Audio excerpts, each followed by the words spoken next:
يا أيها الذين آمنوا ادخلوا في السلم كافة ولا تتبعوا خطوات الشيطان إنه لكم عدو مبين. Terima kasih atas pertanyaannya, pertanyaan yang bagus. Kalau misalnya kita puasa, kemudian ketika puasa kita sengaja atau tidak sengaja mata kita jelalatan, sengaja atau tidak sengaja telinga kita kemasukan hal-hal yang haram. Apa kemasukan hal yang haram? Mendengarkan orang ngerasani, ya, sengaja atau tidak sengaja. Apakah puasanya batal? Jawabannya, puasanya tidak batal tapi rusak. Apa bedanya? Kalau puasa batal itu harus ngulang. Kalau rusak tidak harus ngulang tapi pahalanya berkurang. Bahkan kalau terlalu sering dia tidak dapat pahala sama sekali. Kalau terlalu sering. Makanya Nabi SAW menyampaikan dalam sebuah hadis, rubba sha'imin hadduhu min siyamihil ju' wal 'atash. Betapa banyak orang yang puasa tidak mendapatkan dari puasanya kecuali lapar dan haus, alias tidak dapat pahala. Maka kalau terlalu sering untuk melakukan hal-hal tadi, misalnya terlalu sering itu ya keluar rumah jelalatan, di dalam rumah jelalatan, ngendi-ngendi jelalatan, itu terlalu sering dan dia tidak istighfar, tidak taubat kepada Allah Subhanahu wa taala, maka puasanya kemungkinan bisa habis pahalanya, alias tidak dapat apa-apa dari puasa. Maka sangat disayangkan. Tapi kalau batal tidak. Batal itu tadi makan, minum, kemudian apa? Hubungan suami istri, itu yang membatalkan puasa. Dan ada beberapa hal lain yang dijelaskan oleh para ulama bisa membatalkan. Akan tetapi perbuatan maksiat yang tadi disampaikan itu mengurangi, merusak atau bahkan menghabiskan pahala puasa. Ya, ada yang lain? Seorang wanita yang diwajibkan menutup aurat kemudian pada bulan Ramadan dia sudah menutup aurat sehingga bisa menimbulkan bagi penampilan di jalan ataupun di tempat umum. Bagaimana hukum wanita tersebut yang Islam? Ya. Terima kasih atas pertanyaannya. Bagaimana wanita yang ketika bulan Ramadan buka-bukaan alias tidak menutup auratnya sampai membuat para lelaki itu terfitnah. Terfitnah itu maksudnya apa? Tergoda untuk melihat pemandangan tersebut. Bagaimana hukum wanita itu? Hukum wanita tersebut dosanya double-double. Sudah dia berdosa membuka aurat, berdosa pula dia membuat para lelaki melakukan dosa. Para lelaki melakukan dosa karena ada pemicunya. Seandainya seluruh wanita itu menutup aurat, laki-laki gimana? Tidak akan terpicu untuk melihat karena tidak ada yang dilihat. Ya. Paling lihat pohon. Itu kalau misalnya wanita semuanya menutup aurat. Tapi sayangnya tidak semua wanita menutup aurat. Dan laki-lakinya juga mau juga dipancing. Seharusnya kan direm. Betul. Ya. Walaupun ada pancingannya seharusnya direm. Maka wanita tersebut dia dosanya double-double. Walaupun seperti yang saya sampaikan tadi, puasanya tidak batal. Puasanya tidak batal. Cuman berkurang pahalanya. Berkurang pahalanya dengan dosa yang dia lakukan. Apabila seorang muslim berpuasa dengan bulan Ramadan tapi dia lupa tidak berniat pada suatu hari di bulan sampai dia tertidur dari mulai maghrib sampai dengan subuh misalnya, apakah dia dalam berpuasa itu ketika 5 atau 3? Ya. Andai kan ada seorang muslim lupa tidak niat puasa Ramadan, apakah puasanya sah? Kita tahu bahwa niat itu syarat. Syarat sah sebuah ibadah adalah niat. Sehingga ketika niat itu ditinggalkan, lupa atau tidak lupa, maka ibadahnya tidak sah. Maka ibadahnya tidak sah. Jadi kita itu wajib harus niat. Apalagi puasa wajib. Puasa wajib ya puasa Ramadan.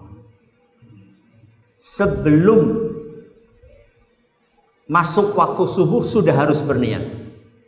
Man lam yubayyitis siyama qabla al-fajri fala siyama lah. Barang siapa belum niat puasa sebelum masuk waktu subuh, maka tidak ada puasa baginya. Tidak ada puasa baginya, alias puasanya tidak sah. Terus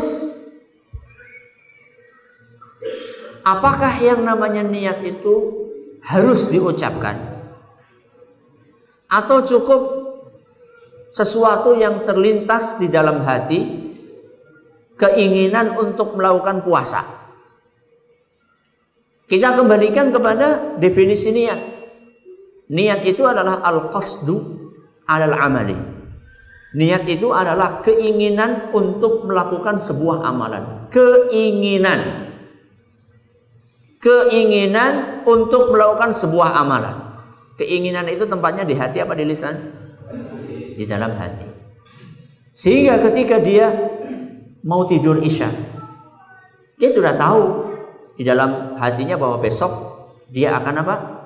Akan puasa. Dia sudah tahu, oh besok tanggal 7 Ramadan, oh besok tanggal 8 Ramadan, sebagaimana kemarin saya puasa, besok saya juga akan puasa. Dia sudah ada niat itu sebelum tidur. Akan tetapi dia bangunnya pas azan subuh. Ya, sehingga dia tidak sempat untuk sahur. Maka orang yang seperti ini sudah terhitung berniat. Sudah terhitung berniat. Karena sebelum tidur dia sudah ada maksud dan keinginan untuk berpuasa dari keesokan harinya.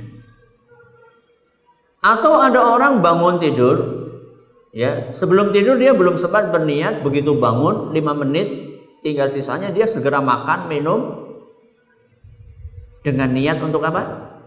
Sahur. Maka itu pun sudah terhitung sebagai niat. Walaupun dia mungkin ya saat itu dia tidak menghadirkan di dalam hatinya keinginan untuk berpuasa, tapi sahurnya dia itu sudah merupakan indikasi bahwa dia itu berniat untuk apa? Untuk puasa. Ada nggak orang bangun sebelum subuh makan niatnya sarapan pagi? Ada nggak? Tidak ada. Kalau sebelum subuh ya paling niatnya adalah untuk sahur, dan sahur itu untuk puasa. Jadi dilihat orang tersebut apakah dia sempat niat sebelum tidurnya atau tidak. Ya. Ustaz, apakah ketika imam membaca surat Al-Fatihahnya kurang tepat atau bahkan salah, kita wajib untuk mengamini? Ya kalau wajibnya ya wajib. Kewajiban makmum adalah mengamini. Ya. Fa idza qala waladhdallin faqulu amin. Ketika imamnya sudah sampai kalimat waladhdallin, hendaklah makmumnya mengucapkan apa? Amin.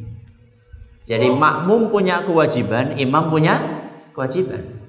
Jangan gara-gara imam ini keliru kemudian makmum meninggalkan apa?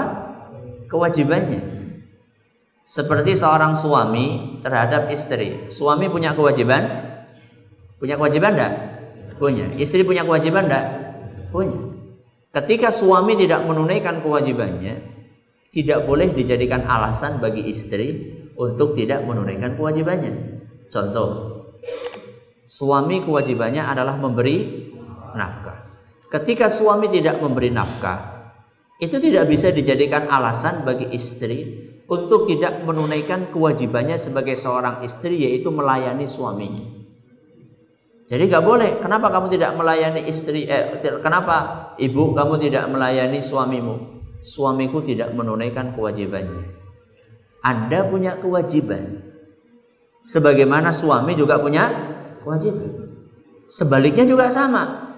Ya, tidak boleh suami meninggalkan kewajibannya dengan alasan istri tidak menunaikan kewajibannya. Kecuali kalau memang sudah diputuskan oleh pengadilan, putus. Selama belum diputuskan oleh pengadilan, putus. Putus itu maksudnya apa? Cerai, maka kewajiban tetap berlaku. Ya. Maka makmum punya kewajiban, imam juga punya kewajiban. Ketika imam tidak menunaikan kewajibannya atau tidak sempurna dalam menunaikan kewajibannya, itu bukan alasan bagi makmum untuk tidak menunaikan kewajibannya sebagai seorang makmum. Akan tetapi yang penting adalah mengingatkan, ya, mengingatkan imam tentunya dengan cara yang baik, ya, dengan cara yang sopan, yang kira-kira tidak menyinggung perasaan imam tersebut. Oke.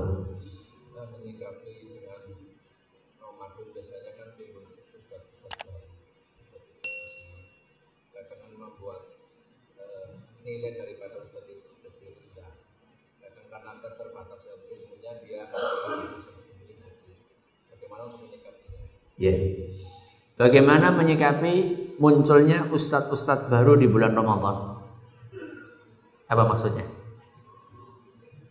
Ustadz-ustadz baru di bulan Ramadan. Ustadz dadakan. Apa itu ustadz dadakan? Kultum. Ya. Pokoknya wong sendesa dijatah kabeh. Gua apa? Gua kultum. Itu bagaimana kita menyikapinya? Pertama, kalau memang ada yang berkompeten, maka seharusnya yang dipilih adalah yang berkompeten. Kenapa? Karena ilmu itu amanah. Ilmu itu amanah. Ilmu yang disampaikan atau pengajian yang disampaikan karena amanah bisa jadi amal jariyah atau bisa jadi dosa jariyah. Ketika yang disampaikan benar, maka menjadi amal jariyah. Kalau yang disampaikan salah, maka menjadi dosa jariyah. Ini harus diingat betul. Maka kalau ada yang berkompeten, maka dipilih yang berkompeten. Ustadz, kalau tidak ada yang berkompeten, terus bagaimana Ustadz? Milih antara satu di antara dua. Milih satu di antara dua. Yang pertama, gak usah ada kultum. Gak usah ada kultum. Daripada jadi dosa jariyah. Yang kedua, dipilih orang-orang sing gelem sinau. Sing gelem apa? Orang yang mau membaca, orang yang mau belajar, orang yang mau bertanya. Sehingga ketika dia akan menyampaikan sesuatu, dia belajar dulu, tidak asal-asalan. Dan memilih orang yang mau belajar itu tidak gampang. Karena banyak manusia merasa pintar. Ngerasane wis pinter, mulane mau sinau. Hanya sekedar nyokan wis kaji. Kaji kan lu mangkat mengana, sekedar mangkat. Kalau seandainya setelah itu nggak pernah belajar, ya tidak layak untuk maju ke depan. Kalau misalnya dia belum mempelajari ilmu agama dengan baik, maka fenomena seperti itu harus diperbaiki. Jadi kalau memang dia tidak mau belajar, mendingan gak usah ada kultum. Ya, gak usah ada kultum. Tapi kalau pengen ada kultum, harus belajar. Harus belajar. Dan kalau memang takut menyampaikan, sudah sampaikan satu ayat. Balighu anni walau ayat. Sampaikan walaupun satu ayat. Ya, maju jamaah sekalian. Mari kita membaca terjemahan surat Al-Fatihah. Ya. Alhamdulillahirabbil alamin. Apa? Segala puji bagi Allah. Ar-Rahmanir Rahim, yang Maha Pengasih, ghairil maghdubi alaihim waladdallin. Assalamualaikum warahmatullahi wabarakatuh. Rasulullah kan menyampaikan balighu anni walau ayat, sampaikan walaupun satu ayat. Jenengan menyampaikan berapa ayat tadi? 7 ayat, lebih banyak dari apa yang disampaikan oleh Nabi kita Muhammad sallallahu alaihi wasallam. Monggo.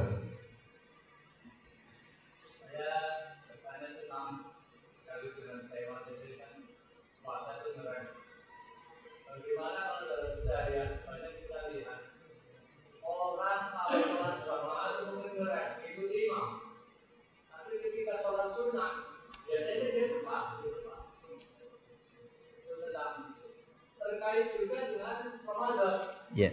Kalau sholat kita mungkin tenang begitu, termasuk kami. Ketika sholat tarawih, ya akan lembur atau ayatnya mungkin kita satu ayat, 2 ayat. Ya. Jadi kasih bagaimana? Ya. Apalagi fenomena yang sangat tidak mengenakan ada sholat kita juga. Ya. Ya. Terima kasih atas pertanyaannya. Yang pertama, banyak orang ketika sholat jamaah mengikuti imam dengan baik, tapi begitu sholat sunnah, sholatnya kilat khusus. Orang-orang yang seperti ini, itu ditanya saja, kamu tuh sholat untuk siapa? Sholat untuk imam atau untuk Allah? Ya. Kalau sholatnya untuk imam, berarti apa yang Anda dapatkan dari sholat Anda? Ya. Sholat itu lillahi ta'ala, untuk Allah. Berarti ketika sendirian ataupun ketika jamaah, seharusnya sholat itu baik, benar. Karena sholatnya untuk Allah. Justru kalau kita perhatikan jamaah yang kami hormati, Rasulullah SAW itu ketika sholat sendirian malah lebih lama daripada ketika sholat jamaah. Makanya kan kita pernah mendengar Nabi SAW dalam satu rakaat suratannya apa? Al-Baqarah, Ali Imran, An-Nisa dalam satu rakaat. Suratannya Al-Baqarah, Ali Imran, An-Nisa. Itu surat-surat pendek apa panjang? Surat-surat panjang banget. Ya, itu surat yang paling panjang. 3 surat panjang ini dalam satu rakaat. Dan beliau tidak pernah melakukan itu ketika jadi imam. Tidak pernah melakukan seperti itu sepanjang itu ketika jadi imam. Berarti kalau kita perhatikan Nabi SAW justru ketika lagi sholat sendirian malah panjang. Kecuali sholat-sholat yang memang dianjurkan untuk pendek. Ya seperti sholat ringan 2 rakaat. Ya, mengawali sholat qiyamul lail. Ya, itu memang dianjurkan untuk apa? Untuk ringan. Tapi ketika beliau sudah tahajud sendirian, sholatnya panjang. Kan kebalikannya kita. Kalau lagi ngimami, wah nepol lagi sholat dewe kan, apa mending nang omah. Orang asing nonton. Itu kebalik, ya itu kebalik. Terus bagaimana dengan fenomena taraweh ngebut? Ya, taraweh kilat. Sekarang ngebutnya itu sampai meninggalkan rukun sholat yaitu tumakninah atau tidak? Kalau sampai meninggalkan rukun sholat tumakninah, maka tarawehnya tidak sah. Tarawehnya tidak sah. Tapi kalau masih tetap tumakninah, maka sah. Ya. Tumakninah itu apa? Para ulama kita mendefinisikan tumakninah itu adalah gerakannya itu kembali pada posisinya semula. Tulang-tulangnya itu kembali pada posisinya semula. Contoh misalnya, dia berdiri. Ketika dia ruku, maka apanya yang bungkuk? Punggungnya akan bungkuk. Tangannya akan ngeterap kemana? Ke lutut. makrek. Ya. Sempat posisinya ruku dengan sempurna. Walaupun cuma sebentar. Sekedar bisa untuk membaca subhana rabbiyal azim atau subhana rabbiyal azim wa bihamdi walaupun sekali. Walaupun sekali. Kan idealnya berapa kali? 3 kali. Sekali itu batas minimal. Ya. Kalau cukup untuk membaca subhana rabbiyal azim sekali atau subhana rabbiyal azim wa bihamdi sekali, kemudian dia bangkit lagi, maka itu sudah masuk kategori tumakninah, walaupun tumakninah yang paling apa? Minimalis. Ya. Nah sekarang imam-imam yang kilat khusus tadi cukup nggak untuk membaca subhana rabbiyal azim sekali? Kalau baru membaca sub, nembe apa?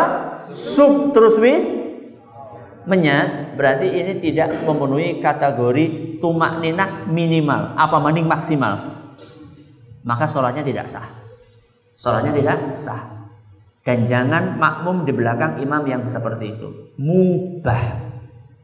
Mubah itu bukan bahasa Arab. Mubah itu artinya sia-sia.